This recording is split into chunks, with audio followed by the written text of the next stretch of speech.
satisfies? You believe in a God that opens eyes? Do you believe in a God that tells you lies? Or do you believe in me?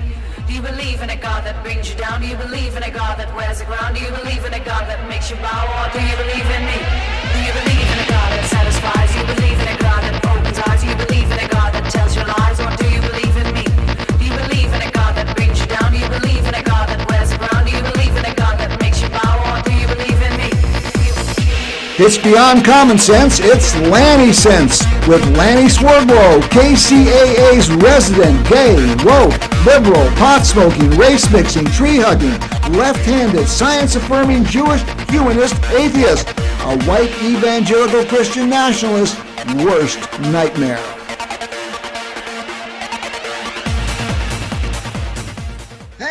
Welcome to today's show here on KCA Radio, Lanny Sense. We've got a great show. We've got some great topics we're going to be covering, everything from the economy, what's happening now, to a Supreme Court taking up a decision on gay conversion therapy. And joining me in the virtual studio here at KCA is our resident progressive curmudgeon, but who's now living in Ecuador, Sam Clowder, and also famed filmmaker Gregory Franklin. Welcome, gentlemen, to the show. And we've got some great stuff to cover tonight. And if you would like to join us, you will be able to do so simply by calling 909-383-1000 or 909-383-9000. 1000 or 9000. Don't call in between 1000 9000. 909-383-1000, 909-383-9000, and join in the conversation with your 2 cents or 4 cents or 2 bits worth, whatever. Hey, gentlemen, how's the week been going for you guys? I'm loving it. I'm good here in Portland. You're good in Portland, and you're good in Ecuador, and I'm good Salinas. Right here in the Coachella. Salinas. What? The Miami of Ecuador. Can you see these high rises? Well, if they're not doing the podcast, they're not going to take it. But take it. There's high rises where Sam is right now. Well, they should be doing the podcast. I mean, my goodness, everybody's got a phone or a laptop or a desktop computer. Yeah, if they're driving their car, they can't watch. They can't watch. They can't watch. Is it drive time there at 2 p.m.? Well, for some people it is. There's traffic on the freeway, so somebody's driving. Okay. Hey, listen. One of the breaking big news right now is, of course, what's happening all of a sudden to the economy. And the Daily Cost. Daily Cost put out an interesting article. It goes on, things are bad for President Donald Trump and his administration when he has lost even conservative media like Fox News. During a Monday segment, host John Roberts gave a blunt assessment of the economy after U.S. stocks plummeted. Quote, the Commerce Secretary and the President are having different messages on the same day. Jonathan Cobb, a former advisor to ex-Senator Joe Manchin of West Virginia, quote, that's not giving the market any sort of ease or uncertainty for investors, so I wouldn't be surprised if we have an even greater crash. The Dow is 1,500 points below where it was when Donald Trump took office. That's not a good look. So by that statement, Cobb was highlighting that Secretary of Commerce Howard Lutnick and Trump were seemingly not aligned regarding what America should expect. Initially, Trump refused to provide a clear answer about the possibility of a recession, saying, quote, I hate to predict things like that. There is a period of transition because what we're doing is very big, end quote. Then on Sunday, Trump told reporters he was not worried about a recession. That same day, though, Commerce Secretary Lutnick insisted on NBC News that Americans should absolutely not prepare for a recession and maintained the U.S. was entering a period of transition. But things have only worsened since these comments. The Dow Jones Industrial Average dropped more than 1,000 points on Monday. It's dropped 450 points today. And economists at J.P. Morgan Chase said that the odds of recession had risen from 30 to 40%, attributed to, quote, extreme U.S. policies, end quote. Other financial experts are also raising concerns. Lawrence Summers, a former Secretary of the Treasury, posted on social media Monday evening that he warned a CNN reporter about the nation facing equal chances of entering an economic recession. Quote, I think there is a real possibility of a recession. I would have said a couple months ago a recession was really unlikely this year. Now it's probably 50-50, but getting close to 50-50, he wrote. There is one central reason, economic policies that are completely counterproductive, end quote.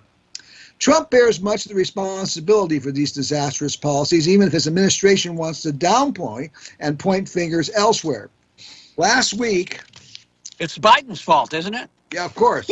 Last week, his pledge to impose tariffs ranging from 10% to 25% on some of the nation's largest trading partners, Canada, China, and Mexico, spooked investors and caused global stock markets to tumble. Indeed, following this harsh reality check regarding the negative effects of tariffs, Trump and his team's messaging has been lackluster and at times nonsensical.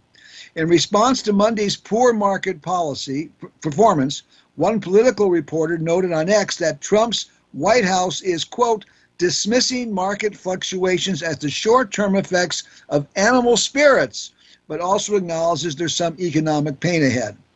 One White House official told the reporter, quote, it's hard to rip the Band-Aid off without getting some blood everywhere. Oh, my God. Can you believe that? Then there's Trump, who hasn't directly addressed the most recent recession forecast, but has found time to double down on disastrous tariff ideas. Since Monday, he's been busy reshaping posts that present him in favorable light on his social media platform, Truth Social. In one of his more recent posts, he directed his administration to double the tariffs imposed on Canadian steel and aluminum by an additional 25%, bringing the total duties to 50%. It's easy to see why Trump is avoiding the truth. After his promises to address the high cost of living and rising prices were among the main reasons he was elected in November. He said, quote, when I win, I will immediately bring prices down starting day one, Trump decried in August, according to CNN. But here's the reality of Trump's time in office so far. Grocery prices haven't gone down 7 weeks into his administration. In fact, according to a February report from the Department of Agriculture, all food prices are expected to rise significantly by 3.4% this year. Egg prices specifically are anticipated to surge by an eye-popping 41.1% this year. Of course, he's blaming that on Biden, too, of course, I'm sure.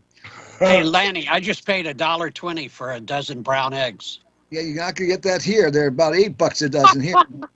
Here's the reality of Trump's time in here. Daily Cost reported previously Fox News isn't the only one turning its back on Trump. The public is too. According to data from Civics, Trump's support appears to be dwindling since he was inaugurated in January.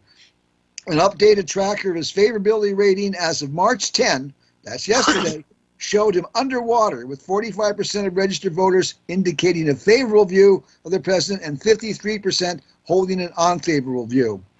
If But Trump's economic policies are alienating from voters, the former notion of it being a populist president amid a major political realignment now seems particularly hollow. Leave it to Trump to ruin the country in just a few weeks. There you go. It's kind of weird that all of a sudden Donald Trump is not that interested in what the stock market is doing, whereas during the campaign and all the way up to January 20th, he was very concerned about it. Yeah, that's yes, of course, and he's still concerned, but he only can blame Biden for so much before it begins to ring hollow. So, and I guess he's also blaming Biden for bird flu, which caused the price of eggs to soar. Yeah, I'm on. Right. Right. Biden brought the bird flu from wherever it was. Yeah. Anyway, hey, we've got a caller on our phone. Let's bring our caller in. Hello, caller. Linda. It's Linda. Hi, Linda. Thank you for joining us with Gregory and Sam and myself. We're so glad you're here. We just had an Okay, I have interesting a talk theory. about the economy. I have a No, theory we didn't talk. about Lanny read why it. Lanny they read want a the report. market He to read go a news down. report. If the market Who is goes this? down, they can buy up all the stock with the Yeah. money they're stealing from all of us. As a former real estate agent, how's this going? How's this affecting home ownership prices and stuff? Well, it will eventually. Right now, it's pretty steady because the demand is high. But when people stop making money, when Social Security stops being sent to, the seniors, then it will take a dive, a big dive. We're still in a position where there are less homes to buy than there are home buyers. Right. That's where we are At now. this moment. But Elon Musk, of course, thinks that Social Security should be just. Well, as Eliminated. I understand it, they're going to try to privatize Social Security. Yeah. Well, that's what, they want to privatize everything, education, Social Security, everything. Turn Social Security over to Goldman Sachs. Right. Oh yeah, that'll help. Right. It'll help Goldman Sachs. Anyway, okay. So nothing they do, as bad as it gets, won't benefit them. I mean, everything they do, as bad as it gets for you and I, will benefit them. They will end up making money off of our bad market. They'll just buy up all the stock and own more. That's all. Well, of course, the major thing is what they're doing is they're trying to cut all kinds of programs and pull money from these programs so they can give that $4.5 trillion tax cut to the billionaires. Can I ask a question? Sure. Ask a question? What are you guys going to do about this other than complaining and whining about it? Oh, well, that's why I'm working within the Riverside County Democratic Party to try to make sure that when 2026 comes around, we elect Democrats back to office and let them take control of the government again. That's not a plan. That's a plan. Just letting the Democrats take control. The Democrats had control of the government. They had 4 years to prosecute Trump and didn't do that. Yeah, maybe So they that's learned. not a I don't plan, know. Okay, here's the problem. I've done that. My, in 50 years in politics, I wasn't pro-Democrat. I was anti-Republican. I was Democrat because it was the strongest anti-fascist, anti-conservative, anti-Republican organization that exists. That doesn't mean they have a plan. Just electing them is not enough. That's what I'm asking. What do you think should be done about this? I don't just mean electing them. There's no question there's going to be a blue wave in 2026. I don't think anybody could question that. But what do they do with that blue wave? Oh, that's Lanny, question. we're old enough. We've seen these waves come and go and come and go and come and go and come and go. The nation has constantly gotten worse ever since the 1960s. Ever since the Vietnam War. We've got to get Bernie Sanders in charge. That's what we got. Bernie's too fucking old. I love the guy. He's my number one. Elect AOC. I'd rather see AOC as president than Bernie. Right. Yes, there you go. I'm into that. And but she's too young and inexperienced. She would fuck up. Nobody could. There are some people who could fuck up. Pardon my language. I'm sorry. There are some people who would bleep up worse than Trump, but that's not the point. The point is, these beautiful people who are elected Democrats have the greatest of positive intentions, but the road to poverty, the road to destruction, the road to hell is paved with positive intentions. Well, the person that I always wanted to see run for president and get elected was Elizabeth Warren. Yeah. So maybe she could get some traction. Although she's getting up there in years too. Yeah, but that's 4 years from now, Danny. That's 4 years from now, and I guarantee you Trump is not going to leave the White House. Trump will have to be dragged out of the White House. Yeah, he's talking third term stuff now, isn't he? Crazy. There's no question. Crazy. And you know that article you started with was his approval ratings. Trump doesn't give a bleep bleep bleep bleep bleep about approval ratings. He don't care. He's going to do what he's going to do. It doesn't matter who approves or disapproves. He talks about it all the time. His ratings are everything ever since he was on TV. No, that's because he just talks about it, okay? And if they're bad, then he says it's fake news. You know that. You know, the point is that nothing is going to penetrate the bubble that Trump has built around him. His first term, the bubble was penetrated because he actually had some people who opposed him to his face. Now, those don't exist. They don't even exist in Congress anymore. So, yeah. I have a response you know, but when I to say this. what are we I going mean to by the do? plan? Come on, Sam. Let Linda talk. Oh, Yeah, all right. okay. All right. I think it has to be more local. I think we really have to influence the party itself because there are power players within the party who are keeping the status quo. And when you keep the status quo, you get people like those 10 people who posed and censored Al Green. You know, you get people in the party who've been in the party forever, their name recognized, and they are not movers and shakers. They're afraid to make change. I don't like Hakeem Jeffries that much. He's weak and Yes. wussy. I think we need to get some ball-busting people in the party. Well, Linda, And do once you have we any get specifics? them, Now, you then said they can, local. Who do you think in California or your county or your region the could county, do that?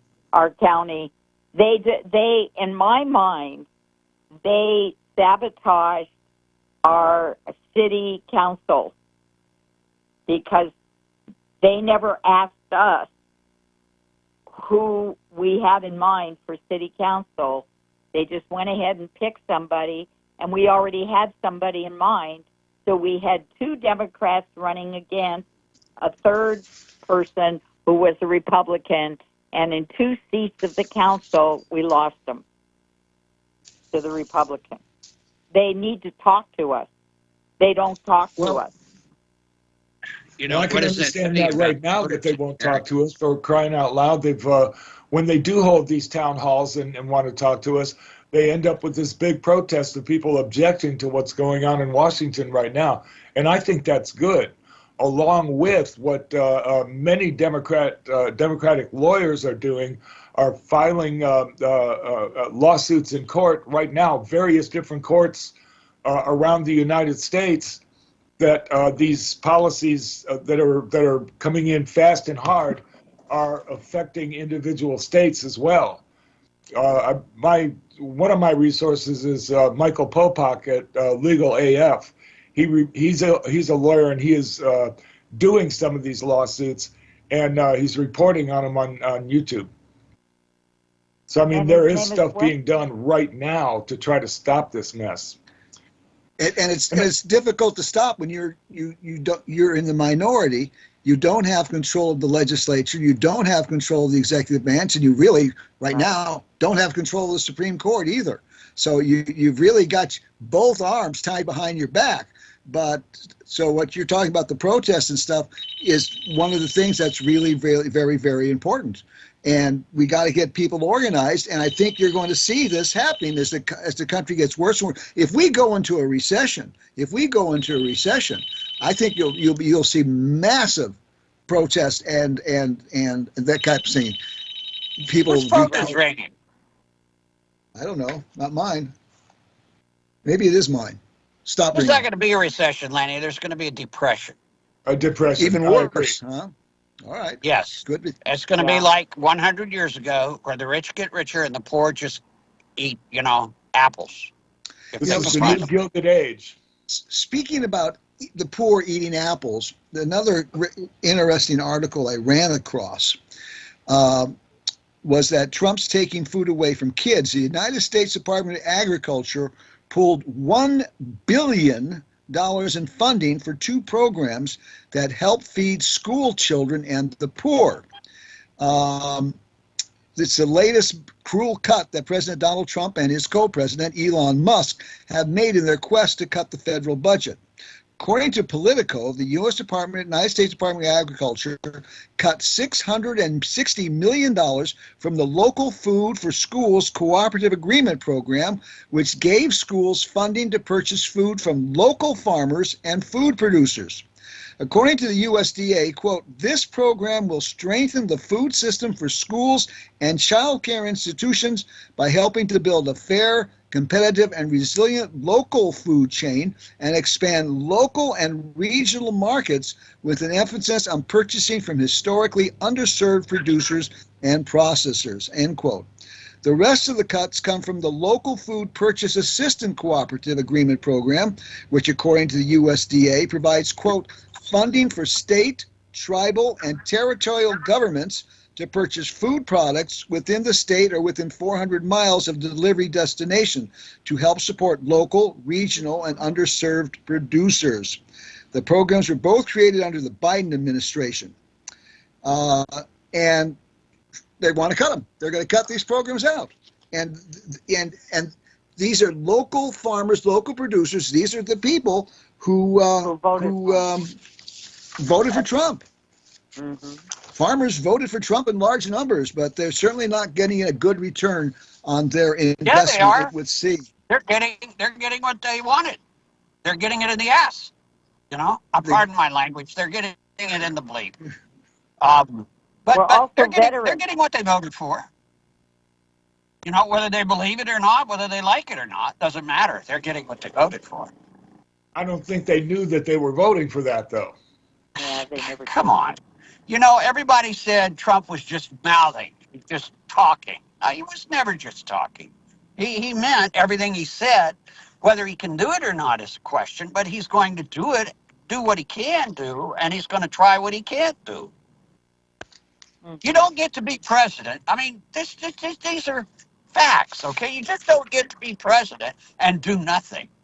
It's the most powerful, one of the most powerful positions, political elected positions in the world.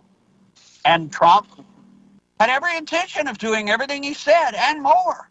He'll do more.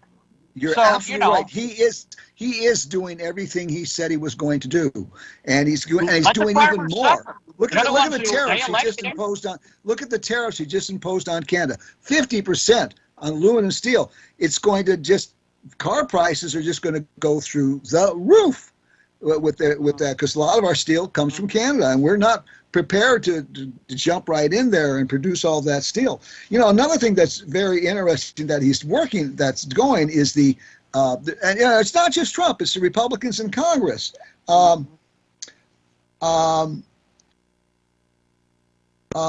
budget resolution was adopted Tuesday by the House Republicans, which could jeopardize the health insurance coverage of millions of low-income and disabled people who rely on Medicaid. The budget plan instructs the Energy and Commerce Committee, which oversees Medicaid, to identify at least $880 billion in mandatory spending cuts. And the only place they're really going to be able to cut it is going to be in Medicare and in Medicaid. And Trump said we're not going to touch Medicare, so it's all going to come out of Medicaid. And it's going to just devastate local hospitals, community hospitals. You know, I'm a board member of the San Gregorio Healthcare District here in the Pass District in Banning and Beaumont, and they 25% of their income comes from Medicaid. And if this program, and this is true for almost all community hospitals, and they're just going to. They can't afford to have that kind of a cut from their budget. And we're just going to see local community hospitals folding up and closing, and patients having to rely on emergency rooms for treatment of this kind of stuff. This is just unbelievable, what he's doing. Lanny? Yes. Is Ken Calvert your representative? No, he's not my representative. He is he's the district next to me. My representative is Dr. Raul Ruiz, who's very, very good. Okay. But you're right. Well, we're trying to get Ken Calvert. I've known Ken Calvert for 30 years. Into a town hall so we can blast him. but he's not accommodating us. We've been calling, and he hasn't scheduled a town meeting. But I thought that would be a good place to bring these kinds of things up. Well, Republicans, they were holding some of these town hall meetings, and they were just pilloried by the public. And so now they're not holding the meetings anymore because they realize just how unpopular these things are. And but they're going to happen. Why? Because the billionaires who control the federal government now, with Trump in position, the Republicans in control, are not going to give up their $4.5 trillion tax cut. And the only way there's only two ways that tax cut's going to come.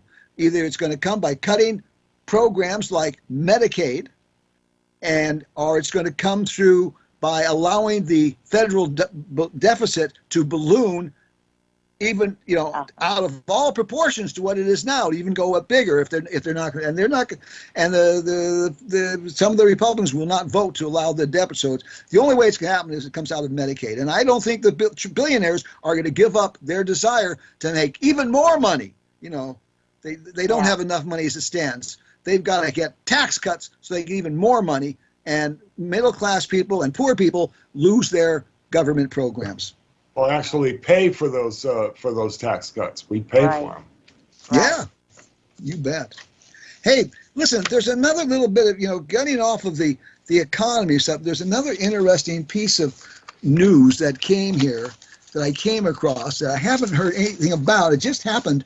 Let me pull it out here. Here it is. No, that's not it. What did I do with it? Hold on a second here. I find it has to do with a Supreme Court taking up a case on conversion therapy. Let me find it. Oh my gosh, what did I do with it? It's here somewhere. Lanny, can you define what conversion therapy is, please? Conversion therapy is this idea put forth by Christians that we can convert gay people to heterosexuality. And it's been debunked. So we're not talking about the transgender mice? No, no, not that. Here's it. The Supreme Court agreed on Monday, that's yesterday, in a case from Colorado to decide whether state and local governments can enforce laws banning conversion therapy for LGBTQ plus children. The conservative-led court is taking up the case amid actions by President Donald Trump targeting transgender people, including a ban on military service and the end to federal funding for gender-affirming care for transgender minors. The justices have also heard arguments in the Tennessee case over whether state bans on treating transgender minors violate the Constitution, but they have yet to issue a decision. Colorado is among roughly half the states that prohibit the practice of trying to change a person's sexual orientation or gender identity through counseling. The issue is whether the law violates the speech rights of counselors. Defenders of such laws argue that they regulate the conduct of professionals who are licensed by the state. The 10th U.S. Circuit Court of Appeals in Denver upheld the state law banning conversion therapy. The 11th U.S. Circuit Court of Appeals in Atlanta has struck down local bans in Florida. So we have one appellate court saying it's okay and another appellate court saying that it's not. And that's where the Supreme Court always steps in, is when the appellate courts disagree. In 2023, the Supreme Court had turned away a similar challenge despite a split among federal appeals courts that had weighed state bans and come to differing decisions. At that time, 3 justices, big surprise, Samuel Alito, Brett Kavanaugh, and Clarence Thomas, said they would have taken on this issue. It takes 4 justices to grant review. The 9-member court does not typically reveal how justices vote at this stage of a case, so it's unclear who might have provided the 4th vote this time. The case will be argued in the court's new term, which begins in October. The appeal on behalf of a person named Kaylee Childs, a counselor in Colorado Springs, was filed by Alliance Defending Freedom, a conservative legal organization that has appeared frequently at the court in recent years and in cases involving high-profile social issues. Childs has had to turn away clients because of the law, ADF lawyer Jim Campbell said Monday on a conference call for reporters, though he declined to say how many. Childs said the law, with potential fines of $5,000 and licensing suspension or even revocation, interferes with my ability to serve my clients with integrity. One of ADF's earlier cases was a 5-4 decision in 2018 in which the justices ruled that California could not force state-licensed anti-abortion crisis pregnancy centers to provide information about abortion. So let me see. It goes on. Child's lawyer leaned heavily on that decision in asking the court to take up her case. They wrote that Childs doesn't, quote, seek to cure clients of the same-sex attraction or to change clients' sexual orientation. In arguing for the court to reject the appeal, lawyers for Colorado wrote that lawmakers acted to regulate professional conduct, quote, based on overwhelming efforts, that efforts to change a child's sexual orientation or gender identity are unsafe and ineffective, end quote. So the Supreme Court is going to, it's going to be interesting in the case, because if the Supreme Court says that that this counselor is protected under the First Amendment to counsel children on changing their sexual identity, then wouldn't doctors under that same have the right to provide health care to transgender minors? And that would seem logical, Lanny, but you have to understand with the United States government, it's done by committee. So things making sense is purely optional. It's not, there's no such requirement. Isn't that the truth? You know, it's just unbelievable what all, you know, everything we thought we had so much set in stone a few years ago obviously is crumbling under the weight of this Republican MAGA sub. It's just unbelievable that this is actually happening. Well, anyhow, at least we're doing our best to work on all that.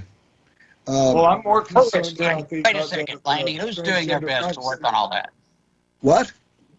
Who is doing their best to work on all that? We are. Listen, there is a lot of people I am working with in the Democratic Party, and people who are independents are trying to see if we can take this country back. Unfortunately, the only way we're going to be able to take the country back is by voting people in who can do that. We can't do a thing, you know, other than, you know, we maybe, you know, if we kidnap some of the Supreme Court justices. I don't know. That's the only way we've got to take it back. And hopefully... Now you're talking. Now you're talking. Kidnap some Supreme Court justices. That's a good plan. Well, that'll make some changes. If the Democrats can take over the Congress in 2026, maybe we can impeach Alito and Thomas for all the crimes they had committed, the graft that they had committed while serving on the Supreme Court. Yeah, Lanny. And the Democrats don't have the bleeps to be able to do that. Well, maybe they will this time. Maybe they'll learn. I know they didn't last time, but they didn't have. You know, Trump has come in there and he has showed what can be done, and maybe the Democrats are going to learn from that to say, all right, this was done. Now we're going to be just the SOBs, just like Trump. And I don't see it happening. I don't see them. That's my problem with the Democrats. I know you don't see it. They're goody two shoes. They're little flaky, twinkle-toed goody two-shoes. Well, all right. Maybe that's how they were, and maybe that's how they're going to be. But not if we get behind the politicians and we start demanding that they do something. Part of the reason I think nothing got done as much is because the public wasn't beating down the doorsteps saying they need to do this. And I think this time the public might very well be beating down the doorsteps. There's a lot of people who are very riled up. You're telling me the public wasn't beating down the door kicking ass just to get Trump convicted? It wasn't. The public was. It was the prosecutors and the elected officials who were dragging their feet. Out of respect for the presidency, as if Trump ever had any respect for the presidency. Okay. Yeah. I don't see it happening because I don't see a change in the attitude, in the mindset, and that's the problem. So Well, I have a question go ahead, with Linda. regard to this. They don't play by the rules, and we do, or at least we say we do. Is the way to fight them is to break all the rules? I'm not sure how far we should go without losing our principles.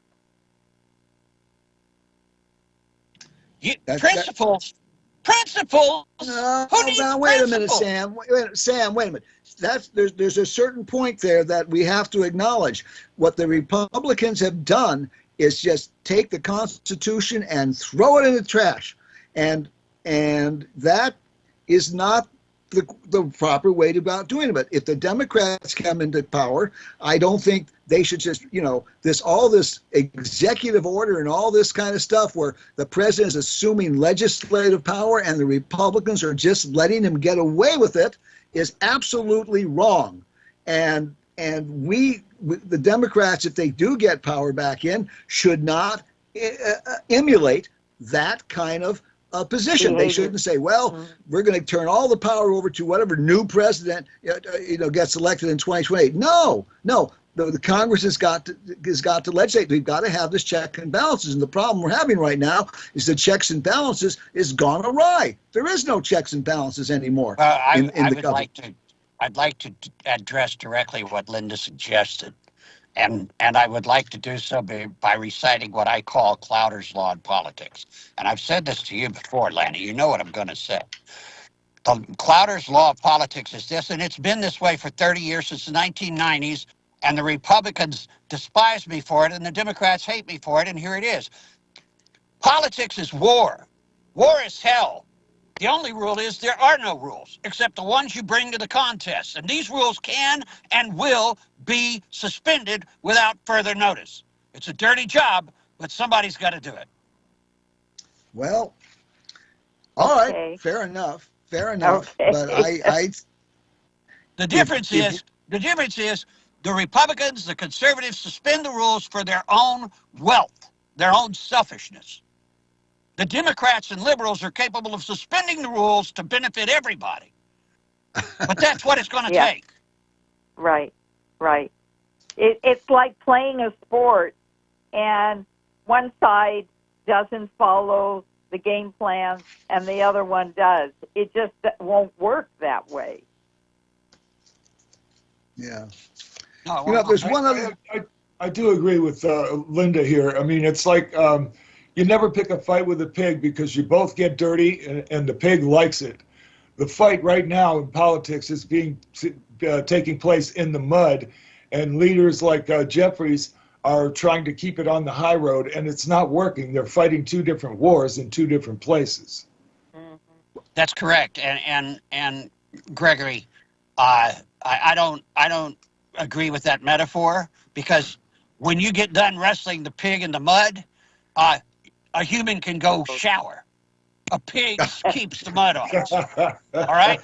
So what kind of mud are we talking about? We talking about mud on the soul, mud on the principles, on the ethics, or are we talking about just mud on mud that you can wash off and become clean all over again?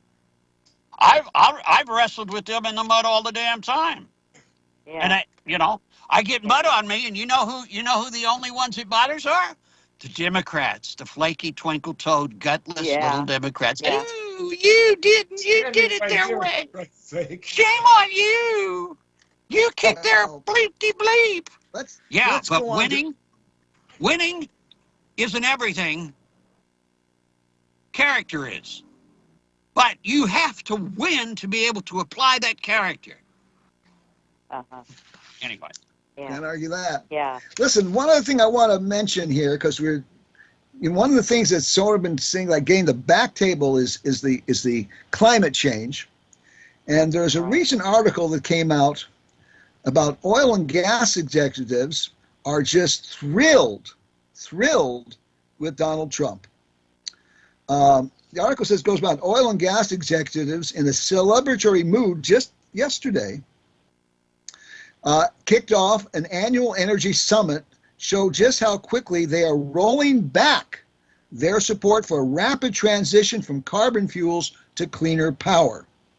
With President Trump in the White House, they chaired a reset they say is overdue after living through a years-long regulatory and corporate push toward green energy. Adnan Nasser, who is CEO of Saudi Aramco, the Saudi national oil company, said of the vibe at this year's conference, "We can all feel the winds of history in the sails of our business again. The push for a rapid energy transition to clean power was doomed to failure." At breakfast presentations, corporate-sponsored receptions, and in carefully crafted messages for investors, executives at this year's Houston meeting repeated administration talking points.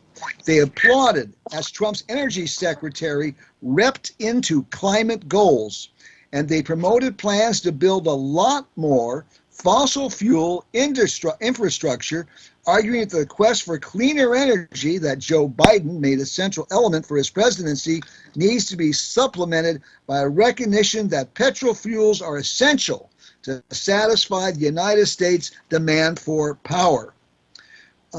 Energy Secretary Chris Wright said, "The Trump administration will end the Biden administration's irrational quasi-religious policies on climate change that have imposed endless sacrifices on our citizens."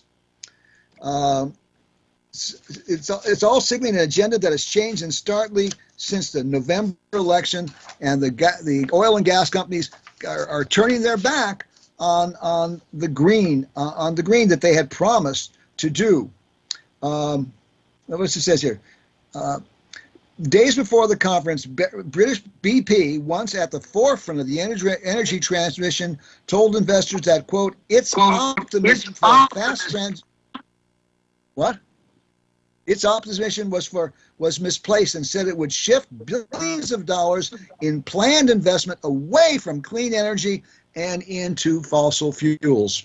So we can pretty well kiss goodbye any chance that this world is going to overcome the problem with the CO2. It's going up and up and up, and we're going to see this was the hottest year on record. This year's going to be even hotter. Lanny. Yes. You said the world. The world is not doing that. Only the United States is. I'm not so sure about that. China isn't. I mean, China's trying to do that, but they're building more coal-fired power plants. But my point is, in this case, Trump only affects what happens in the United States, not in Canada or Mexico or Ecuador. I don't know. I think a lot of other countries will see the United States backpedaling, and they're going to say, well, why should we forward pedal if the United States isn't going to do anything about it? I don't agree. Not from this side. You see, I get access to a lot of news that you don't get. It isn't that you're censored. It's just that nobody cares about anything that happens outside the United States when you're in the United States. The media only give you news from the United States, okay? No, that's not the case. I can tell you that all the Latin American countries, all the European countries are still fighting climate change. What Trump does is not going to change what the other countries do. Well, the question is if the United States doesn't do much about it, and if China doesn't do much about it, what everybody else is doing isn't going to be sufficient. Well, we don't really know that what everybody else is doing isn't going to be sufficient. I'll tell you this much, though. The United States was a leader. It was way ahead of the curve. And it backing off a little bit is not going to change the rest of the world. But it I don't know what kind of effect it may have, but my point is merely that what Donald Trump does in terms of this situation is not going to change what other countries throughout the world do. Because, there's an egocentric attitude on behalf of the United States citizens And I don't call them Americans because there's three Americas: North America, Central America, and South America. And everyone who lives on the two continents is an American. But there's a self-centered, egocentric perspective that United States citizens have, that the United States is the greatest nation in the world, and whatever the United States does, the rest of the world will follow. That's bleepy-bleep. It's not true. Well, And it's about time that somebody deflated the United States ego, and that is going to be an ultimate result of Trump's actions. Because Trump is going to be opposed all over the world, with the exception of maybe North Korea and Russia and Iran, because they like the fact that Trump is ruining the United States, so many aspects of the United States. But you really have to focus. You have to ratchet your focus down and realize that a lot of what the United States does not affect the rest of the world, except militarily, like with the war on drugs and with the wars that the United States causes all over the world in their own self-interest. When the United States sneezes, other countries get a cold. I'm sorry. That's not true. I beg to differ. I mean, most of those countries money is dominated in dollars. That totally affects other countries. So whatever this country does is going to be affecting other countries. Granted, other countries may not. Granted, Sam. Other countries may not give up on green energy as rapidly as the United States is doing apparently right now. But I think there's other countries, especially some of these developing nations. They wanted the money. They asked at that COP conference or whatever it was for money so they could go green, and they were given a pittance. They don't have the money to go green, and they are not being given the wherewithal in order to do it. So they're going to have no choice but to continue to burn fossil fuels because they're not being given the infrastructure to build green energy.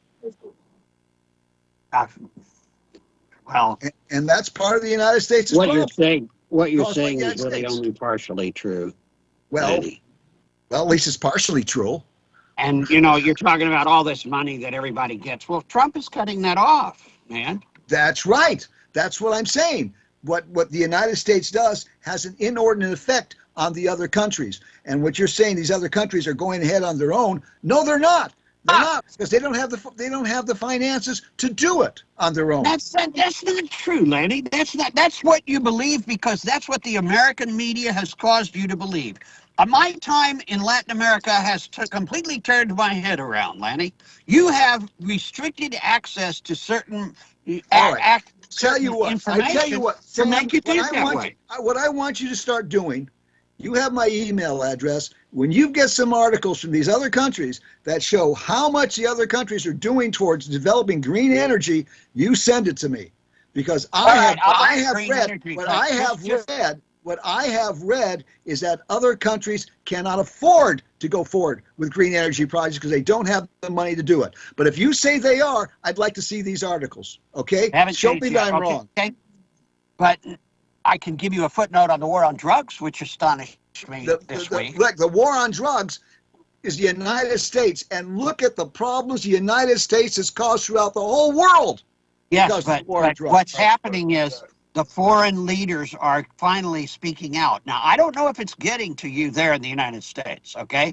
But let me give you just two examples real quick because I realize time's short. The president of Colombia less than a month ago said that he wants to legalize cocaine because cocaine is not as destructive as alcohol. The president of Mexico pointed the finger at the United States and used the facts that 80% of the arrests for smuggling fentanyl from Mexico into the United States are United States citizens. Now, they're finally coming forward and presenting these statistics. I was astonished to hear the president of Colombia say that. And I'm going to actually contact him directly, or try to anyway, and make a proposal that he should take the lead in organizing it. He said Colombia has lost 450,000 innocent civilians to the war on drugs. He's talking about, he's not counting the narco terrorists who kill each other or kill themselves. He's not counting the military and the police, just citizens. It's wonderful. It is nice that they are talking about it now, but they weren't talking about that 3, 4, 5, 6, 7 years ago. And it was all because of the United States was doing it. And and once again, talk is cheap. Are they really going to sit there? Are they going to kick the EPA and not the DEA out of their countries? No, they're not kicking the DEA out of their countries. They're still letting the Americans come in there and what Mexico just sent a whole bunch of drug people into the United States for trial. So I don't think that's true. I don't think that what you're saying they've allowed more. It's just talk. They've allowed more military to come into Mexico. Yeah. But at the same time, she's pointing the finger and saying, "This is your problem. Well, your people are smuggling the drugs across the border, and then your people are bringing the guns back." It's always been our problem because we were the market. If we weren't buying all those drugs, there would be no drug cartels down there. Okay, you're right. I'm right. But here's the point: the media in the United States does not present it that way. The media presents it with a biased perspective to make you think the war on drugs is a great act. You send me some stuff about the green energy, about how it's going rapid fire in these other countries. We'll present that on this show. And I think people would be very interested in that, because I'd be very interested, because that is not, I mean, I know they all talk green energy, but, talk is cheap. And they don't have the money to do that. And the money that was supposed to come from the rich countries isn't coming. There is more impetus in wind energy and solar energy than ever before. Well, I was astonished coming through I drove from Machala to Cuenca last weekend, and I drove through one of the largest wind energy farms I have ever seen in my life. I live in a wind energy farm. We're not talking about the United States. We're talking about, you want to know about third world countries. Listen, we're going to have to wrap the show up because there's only like 2 minutes left. And I do want to mention to everybody, hey, if you like our show and, if you would like to reach our listeners, consider advertising on our show. You can contact me at 760-799-2055 or RN Lanny at AOR.com, or you can call down to KCA and ask for their advertising director, Mark Westwood. They meant to tell it. If you run on this show, you also get run on other shows automatically along with KCA. So consider advertising on our show. Keep us going, because we need to have your advertising on the show. So please think about that. All right, well, that's it. We've got some great guests coming up on our next shows. So please stick around and do that. And the other thing, like we talked about here, you do need to get involved. If we just sit on the sidelines and sit there and complain and not get involved, well, then things aren't going to change. But people are getting involved. And there's a lot of different ways. There's all kinds of wonderful organizations out there, everything from what I'm involved in the Democratic Party to groups like Americans United and the ACLU and the peace organizations and the green organizations. And there's so many places where you can get involved and actually do something to make the change. But the major thing to do is to be sure and be registered to vote, and then get out and vote. Because I'll stick on the show. We'll be telling you about all the politicians and how things are going to change. So until next week, thank you for joining us here on Lanny Sense. We're on KCAA, the radio station that leaves no listener behind. This is Lanny Sense, the show that leaves no gender behind. Good night.